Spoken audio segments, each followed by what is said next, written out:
नमस्ते मित्रों, मेरा नाम आराध्या है। आज हम हिंदी की कविता पढ़ेंगे।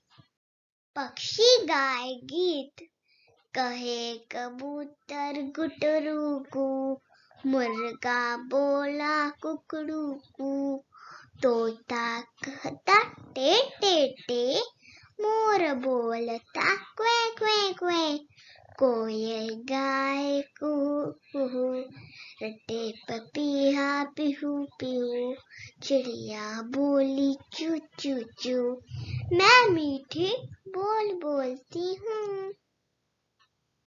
देखने के लिए धन्यवाद। अलविदा।